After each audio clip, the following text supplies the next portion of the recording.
I don't know about you, but this weather really sets the mood. This is going to be a grim encounter. What else we got there? Oh, I've got the transports in sight. Let's just switch straight to AP. See if we can get some decent penetrating hits. Please fire your torpedoes, damn it. Oh, this is a complete turkey shoot. This is fantastic. This is gonna get us some really good early war momentum. Yes, I am back. You guys all thought I was dead, but no, I was merely hibernating for an extended period of time. Mostly because I just couldn't be bothered to do any real gaming content, and because a lot of my gaming stuff was in boxes and just out of the way. But no, I am back, and we are here today doing some Ultimate Admiral Dreadnoughts, which is not aviation related at all. So for those of you that are expecting a War Thunder Sim or maybe a DCS video today, I am heartily sorry for that. But what we have instead is something rather special. This is part of an experimental series where myself, the Fleet of Oceans, and Brother Munro, who you might know from doing his videos on Ultimate Admiral, we're basically taking turns as the person in charge of the Spanish Navy. So Fleet of Oceans ran the Navy from 1890 through to 1900.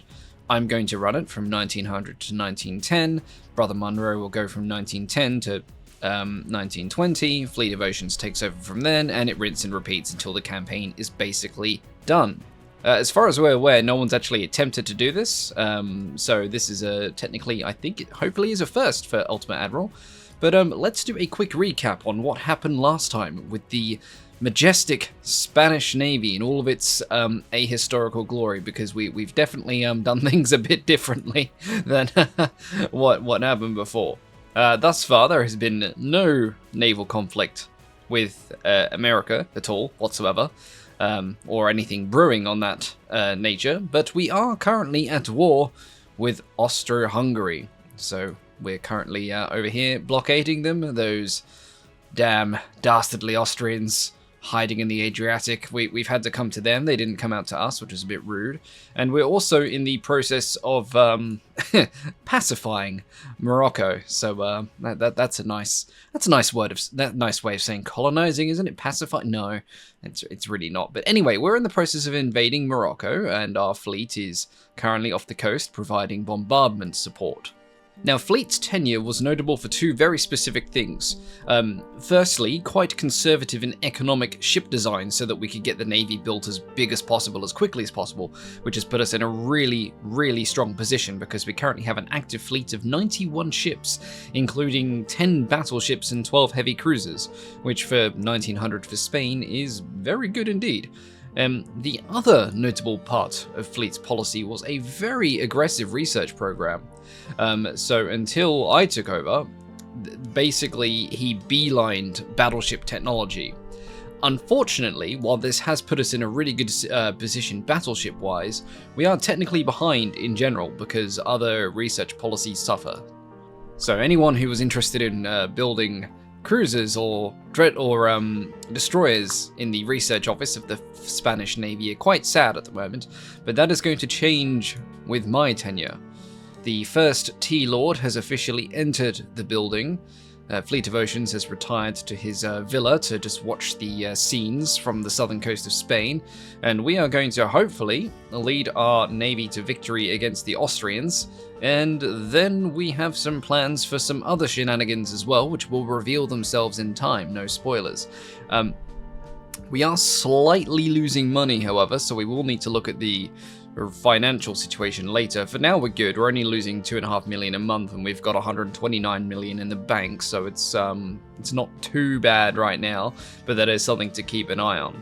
Now, in terms of the fleet itself, it's spread across 3 main theaters. So we've got some over here in the Philippines and our Southeast Asian holdings. We've got some in the Caribbean, and we've obviously got a heap around the Mediterranean and the Bay of Biscay. The majority of the fleet is stationed around here, particularly the newest and best battleships. A lot of the older battleships are out in the Caribbean and in the Philippines. At the moment, they're basically just sitting pretty, guarding Spain's colonial holdings. I don't believe there's been any combat in these theaters at all yet, which is pretty good, because I think... oh no, Manila does have some battleships. So it's got... a couple of the Conde de Tolosa classes, which I believe were the first classes that actually were built for the fleet, because I believe the first full class that was designed by Fleet ended up purely being an export.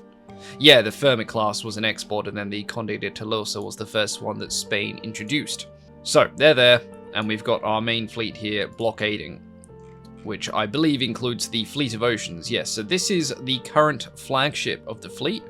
Our goal is to use it, but also protect it so that we can hand it back to Fleet, well, Munro can hand it back to Fleet at the end of his tenure. So each of the admirals has the opportunity to build a flagship in their own image, and the goal of the next admiral is to preserve it, at least the original ship. The other ships from the class can be scrapped, but one ship, the lead ship of each class, will need to be preserved as this series goes on. So in the short term, our main goals are as followed: kick the Austrians' butts in the Adriatic, and hopefully secure Morocco. So with that all said, let's get straight into the action, and we have got a convoy mission in the Adriatic, which is one of our destroyers, and we have also got a heavy cruiser, which I believe doesn't belong to us. Oh, Egypt. I'm blind. Okay, so we've got the Egyptians helping us out, and we are going to be taking on some torpedo boats and a light cruiser who are defending 8 transports. Well, shit. That isn't a good way to start. The San Tomas de Aquino should technically be dead looking at those shell graphics on it. Oh my god. 13% structure. Okay, you shouldn't even be out at sea. You need to go into port immediately. So we're actually going to set that to retreat straight away. And what we're going to do is we're going to send the destroyer in. So the enemy smoke's been spotted to the northwest. And we're going to send the destroyer in just to see if we can get a couple of cheeky torp runs off. And then we're actually going to pull the destroyer out as well, because losing the heavy cruiser is a big issue for this little skirmish here. So we're just going to quickly go in, harass the enemy convoy, and then get the hell out. Now, I believe this is one of the more gunboat and economical destroyers, because we only have one... Oh no, we've got 2 torpedo tubes. Okay, so we've got 2 single torpedoes, and they are Mark 1s, and they are only little ones. They're 15-inch. Now, their range is 0.9 kilometers, so we're going to have to be really careful with how we use this destroyer. Okay, we've been spotted by their big ships. We are engaging the closer. I believe that's either a really big torpedo boat or it's a really small destroyer. I don't recall seeing a destroyer on their fleet roster. What else we got there? Oh, I've got the transports in sight. Okay, we're gonna make a beeline for the transports. Now I believe we've got some armor on this. Yeah, we've got a 1-inch main fore and aft belt, which will deflect a little bit, but this is very much a very light destroyer. But aha, we have found our prey. Excellent. Right, we're gonna just go the full send. Insert traditional Spanish music here, please. Thank you. Epidemic sound. Yeah, that's the word I'm looking for. Cue the music.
And there we go. The little destroyer, the Guardiana, was the real MVP after all. We sang... Oh, we didn't sing that one. Okay, so one of them survived. But 1, 2, 3, 4, 5 transports. Honestly, that's pretty good considering we had to bail the heavy cruiser out straight away. Or the armored cruiser, I should say. So, yeah, I'm happy with that result. Now, that wasn't a bad start at all for our first day in office. And that got us another 1,323 victory points.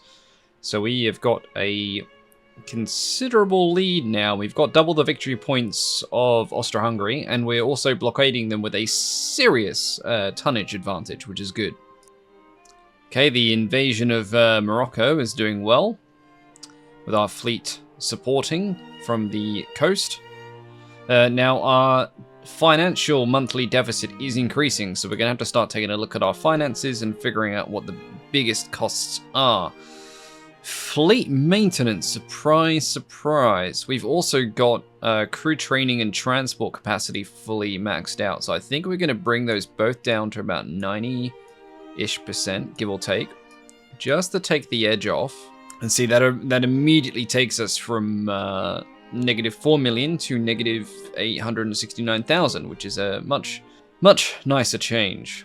Now, looking at our fleet, we do have a fair amount of battleships and heavy cruisers, but we need most of those. However, we are going to look at the older stuff first, and we do have, you see, those torpedo boats, each 82,000 cost per month at the moment.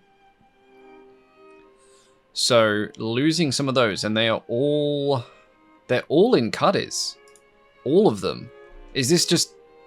I think I might have missed this on Fleet's thing, but how many? 18 torpedoes. So okay. So if the bloody Russian Pacific Squadron does its real thing, they ain't gonna have to worry about Japanese torpedo boats. It's gonna be the bloody Spanish Inquisitorial torpedo boats. Oh god, I'm just imagining like them in full sort of like Catholic crusading garb with pikes just on the bows of the torpedo boats charging with battle cries. Yes, this is Medieval 2 Total War meets Ultimate Admiral Dreadnoughts. Let's do it. Okay, as much as I love the meme of just sending 18 torpedo boats, I think we're going to scrap some of them. Not all of them, because some of them might still be of use, but let's drop that from 18 down to 12. So let's get rid of 6. So those 1, 2, 3, 4, 5, 6. Let's scrap those, and that should put us closer into the green. Yeah, so now we're only at negative 311,000, which is good. Chief Admiral Alexander Stepanovich has directly provoked the Spanish How dare you, sir? Where are you? It's probably in Kronstadt. How dare you? Look, stay there. Leave me alone. Actually, how many boats? How much fleet? How much floaty boy do the Ruskies have? Right. Okay, apparently they're the Soviet Union now. Yeah, they are, actually. I didn't even notice that. Wow, when did that happen? They've only got an active fleet of 39 versus our 91. Do you really want to be doing that? In fact, I think we're one of the biggest naval powers currently, because I think a lot of the nations have recently developed new tech, and so they've scrapped a heap of their old ships and are in the process of slowly building up again. I mean, yeah, Germany's currently building 32. Okay, the Soviet Union is building nothing, and they've got nothing. So I don't know why you're trying to provoke me, because I'll happily send my torpedo squadron up to you just for the memes. But let's not do that. Hey, we have acquired / pacified Morocco. So the Spanish Empire has grown. Poor little Gibraltar there, just in a giant Spanish sandwich now.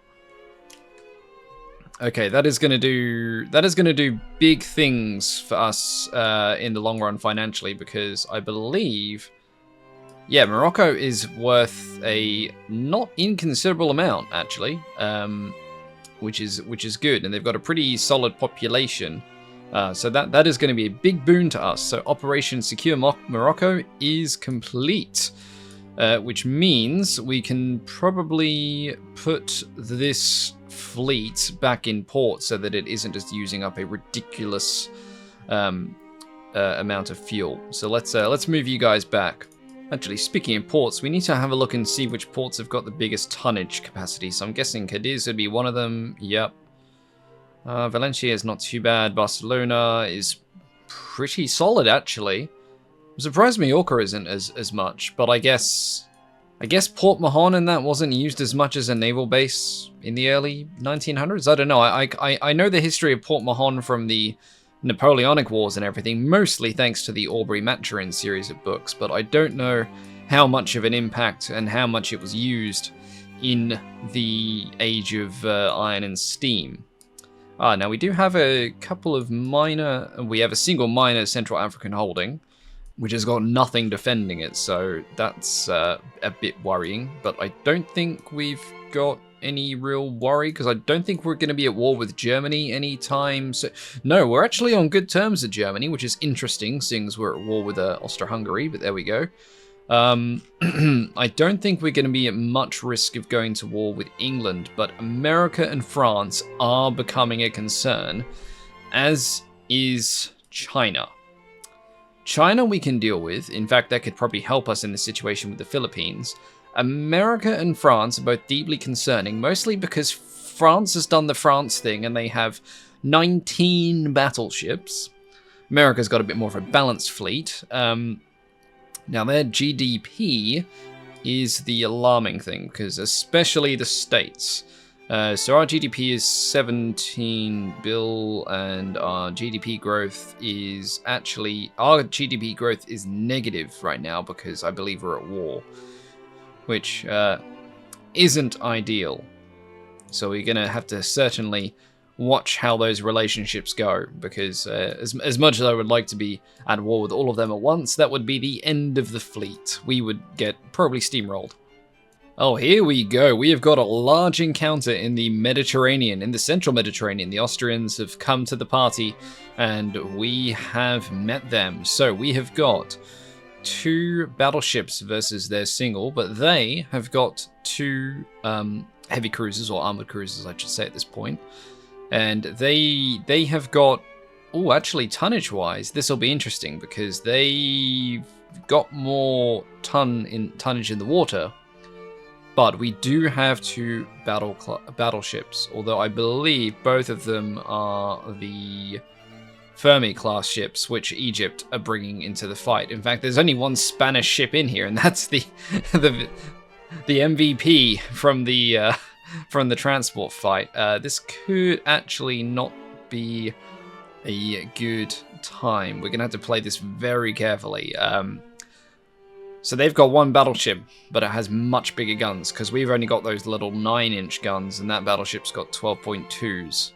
Let's see, I think we're going to have to go with the route of sending the torpedo boats and the destroyer in on the battleship first, and if we can get the battleship taken out, then we can deal with the cruiser squadron. Oh, and the weather is not good at all. It is horrible. There is in fact a thunderstorm going on overhead. I don't know about you, but this weather really sets the mood. This is going to be a grim encounter. Alright, we have spotted the enemy. We have spotted the battleship. Okay, this is how we're going to play it out. We're going to split these 2 divisions. We're going to see if we can do a cheeky pincer maneuver. Maneuver. That's the word I'm looking for, yes. Alright, we're going to turn off the torpedoes until we know we are in a kill range for this battleship. Okay, their torpedo boats are being sent to intercept us. We're going to have to do some fancy footwork here to keep these guys safe. Luckily, it's very difficult to hit something. I'm probably going to jinx that now. Alright, we're going to be getting in range of that battleship very shortly. Oh my goodness, they are starting to hammer these torpedo boats. Please fire your torpedoes, damn it. Hurry up. Come on. Fire the bloody things. Oh my god. I wish you could manually fire torpedoes in this. Fire! Come on, we had the perfect torpedo run on that battleship. Oh, come on, come on, come on. Please, please, please, please, please. No, okay. Apparently, torpedoes are once again useless in this game. Okay, well, this battle's going to be a disaster then if we can't utilize our torpedoes. Oh, yeah, and they've destroyed the torpedo tubes now. Wow. Excellent, excellent start. Fantastic. I don't know how we're going to RP that. Are we going to just say that the crew of the Spanish torpedo boats mutinied and decided that they didn't want to do their job? Oh, that isn't good. No. Oh, no. So their torpedoes fired perfectly fine, but ours weren't? Okay.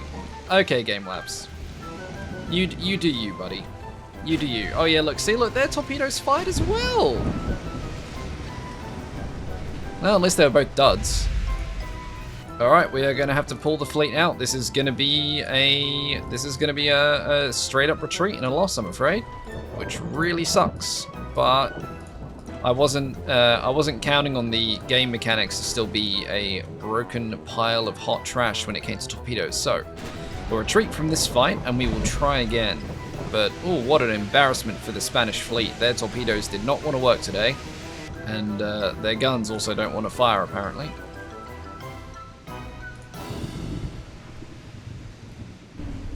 Oh! Oh! We got a torpedo hit!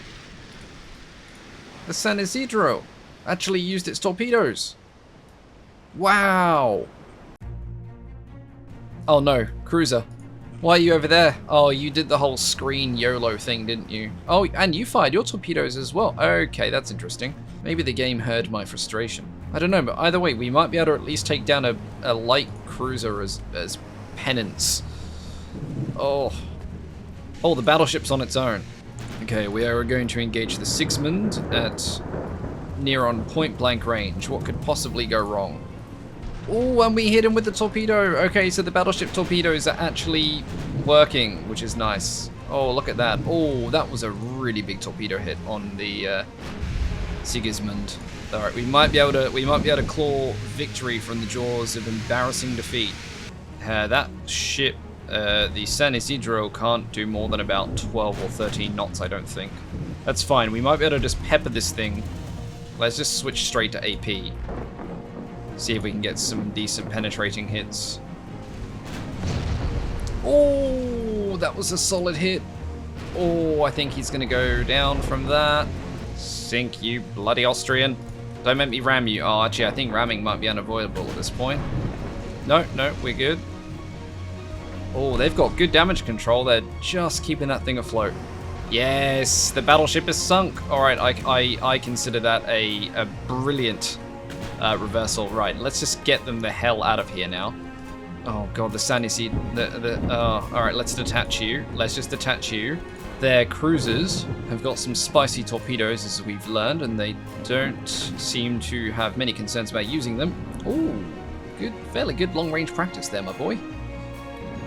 All right, and we are sailing away victorious into a rain squall, and the Austrian fleet has lost visibility. I'm hoping that counts as a victory. It better. Oh boy, it does.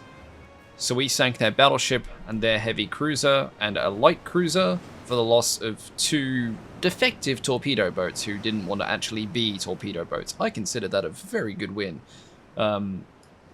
Excellent, and we got 10,000 victory points. We are going to have to send that battleship in for immediate repairs though. Oh, and the defeat at sea was the straw that broke the camel's back, because the Austro-Hungarian Empire government has been overthrown. Wow, that victory has had far-reaching ramifications, and we've signed a peace with the Austro-Hungarians as well. So that battle was the decisive battle in the Spanish Austro-Hungarian War. It started off poorly with a couple of defective torpedo boats, but then the battleships came in and saved the day with their own torpedoes, weirdly enough, which is deeply ironic. So, we can... Okay, they've got no territory, but we can probably get some of their ships, although at the same time, I don't think their battleships were anything to particularly write home about, so I think we'll honestly just take the reparations and just get some money in our coffers. Yep, that doubled our naval funds, and considering we are about to seriously lose a lot of money, that could be good. So our economy is growing, and the government asks your opinion where to allocate extra funds. Honestly, I'm going to go for the GDP growth, because we were negative GDP for a lot of that war. and we need to seriously boost our finances. Okay, so in the new peace, the Mediterranean has settled down again, but there is now a problem. We are going to be broke in less than a year, unless we sort something out very quickly. So the fleet maintenance, funnily enough, is the biggest issue. So we've got two classes of light cruiser out at the moment. We've got the Blanca and we've got the Villa de Madrids. Now the Villa de Madrids are worth twice as much because I believe they got refitted a while ago. Yes, they did. Ah, yes, the Blanca class is the one that Brother Monroe appropriately called the funnel class. And that is a completely obsolete class now, the torpedo cruiser. So I think we might just straight up retire that entire section of the fleet. Now, how many of those do we have in fleet service? We've got 12 of the Blanca in fleet service in total, which I believe makes up a decent... That's about between a third and a half of our total cruiser fleet is that old, outdated design. We do have the new Velasco cruisers that were designed quite recently, so we could probably build a couple more of those and exchange the Blancas for them. Because although they are much more expensive, they're obviously much better, and they have 7-inch guns. So none of them have been sent out as colonial guard ships or anything like that. And honestly, I wouldn't even use them as colonial guard ships at this point because they are just not ideal. So mothballing takes the price from 115 down to 30. Honestly, we might mothball them all first, and we'll see how that helps the finances. It's not going to do much in the grand scheme of things. No, it's barely made a dent. I think we're going to have to start making some fairly painful choices here. Alright, so we've got some of the older battleships, the Conde de Tolosas. We've got a couple at Manila. Now, what we might do is we might mothball them for the time being and move a couple of the Pembrokes over to Manila to take their place. And once the Pembrokes are over in Manila, we will then scrap these completely. And because the torpedo boats were a huge disappointment in that penultimate battle, the Spanish fleet has decided that it is time to retire them completely from active service. And while that won't save us a huge amount in the short term, in the long run, scrapping all these torpedo boats will probably be a net benefit. Okay, new challenge has arisen, which is why I'm glad that we're sending the battleships to Manila. China and France have just gone to war, and that has pushed our relationship with China almost to the breaking point. It actually improved the relationship with France, weirdly, even though the French don't particularly like us, but it has especially made things worse between us and China, so we're going to have to watch this situation very closely to see if we get dragged into another war straight ahead of coming out of the previous one with Austo-Hungary. Well, we had peace for a grand total of, I think, 3 months, and now China's scrapping for a fight, and considering our finances, I don't know if we could honestly deal with that. I think, honestly, we should go to war, take the financial buff that comes with that. We'll also get a bit of extra prestige, and hopefully we can get to war with China and hopefully get out of war quickly as well with some dashing naval victories at the helm of the Spanish fleet. So wars erupted with us. That has improved relationships with France, Germany, not the US. The British like us a bit more, which is nice. Oh no, we're at risk of being at war with the United States as well. That is not ideal. Right, we now need to very quickly unmothball the 2 battleships at Manila. Alrighty, and we've got ourselves a quick little coastal raid, so hopefully we can dash in with our light cruisers, the Alfonso XII and the Congreso, and take out the 4 transports, and maybe lay in a bit on these Chinese light cruisers. Now, I believe they have slightly less armament than we do. So they're running 5.2 and 4.4 inch guns. We're running 6-inch guns and 4-inch guns. And they also have underwater torpedoes. We have underwater torpedoes. Fairly even match, actually. I guess the the thing that will determine everything is the armor, because theirs says 0 to 4.8 inch, but that could just be the conning tower. Well, that was a waste, but we got off with only very, very, very light damage on one of the cruisers. Didn't end up finding the transports anywhere, which was a bit of a shame. And apparently that was enough to give China technically one single baby victory point, so we will concede that to them. And hopefully we can have a bit more of a scrap once the rest of the battleship fleet gets out there. Alright, we are back for round 2 when it comes to convoy raiding, and this time we've got 10 transports and 2 light cruisers to deal with instead of just 4, so hopefully we'll actually be able to pick off some of those transport ships. And oh my goodness, the wobbly bug is back again. I'm so sorry, my poor Spanish friends. Alright, we have found and we are engaging the Spanish cruisers, which means the transports shouldn't be too far behind, probably in that direction, so we are going to just blast right past them and hopefully get amongst the transports, like a fox amongst the pigeons. Aha, we found the transports. We are the fox. They are the hens or the pigeons. And do you know what time it is? It is time to cue the music.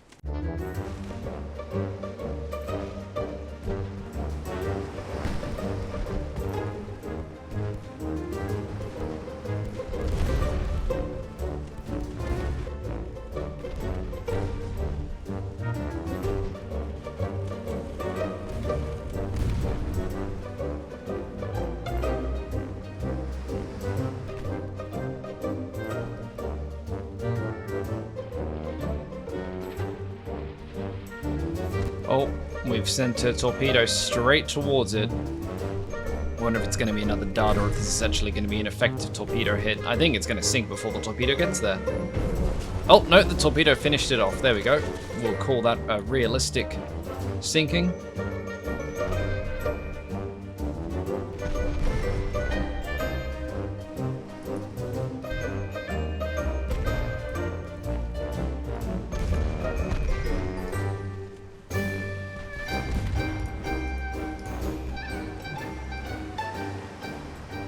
Hey, there we go. We sank all of the transports. That is one convoy sunk. A fantastic start to the war between Spain and China. Oh, and we have got oil that has appeared in the Philippines. That is going to really help with our economic growth later on. Okay, and in the middle of this heated war with China, where we have been sinking convoys left, right, and center, although I haven't actually recorded the other battles because they were all basically the exact same thing. Massive Turkish fleet with a couple of Spanish light cruisers just running in like Age of Sail privateer and broadsiding everything at point blank. But Costa Rica needs some Spanish influence or some Spanish freedom. And a task force of at least 18,000 tonnage is needed to support the invading force. You know, I think we can manage that. So we are sending off our Caribbean fleet, which is not that.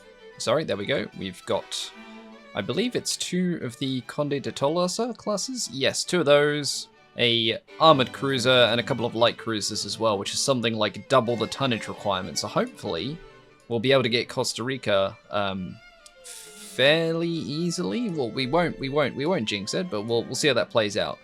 Damn. It looks so good. It looked like we were actually going to get it. What goes with that? We also need to split up the fleet because not everything is big enough to go into Santiago de Cuba, as it turns out. So that fleet is getting split up. Oh no, however, could we ever hope to overcome this completely overwhelming force of 8 transports when we've got 2 battleships, a heavy cruiser, 3 light cruisers? Oh boy. Apparently, we didn't sink any of them because our fleet is useless and we couldn't manually fight that one, which is dumb. Oh, we got a Mark III 9-inch guns though, which is good. And here we go. January 1903, the boffins at the Spanish Research Lab have finally figured out that we can make our battleships better. We can make them vaguely more accurate and vastly larger. We are now entering the Dreadnought era. Thank goodness for that. we can actually get our Dreadnought game on in Ultimate Admiral Dreadnoughts and build some very spicy Spanish boys. But before we build that, I just want to quickly see... Ooh, if we wait a little bit longer, we can add more length to our gun barrels, which might be useful actually. So let's do that, and then we'll build a battleship. But battleship building will be happening next time, as we have probably been running for maybe close to an hour at this point after I've done clipping this in Premiere. Hopefully it doesn't go for longer than an hour, because that'll be a bit excessive. But next time we are going to build the first of our Spanish battleships, and we might even get them in the water before the war with China is concluded. So stay tuned for some more boaty action in the near future. Hopefully you all enjoyed this video, and if something like this with a bit more live commentary is something you'd like to see a bit more on the channel, let me know, because I'll be more than happy to broadcast my general gaming shenanigans if that is something people are into. So feel free to let me know.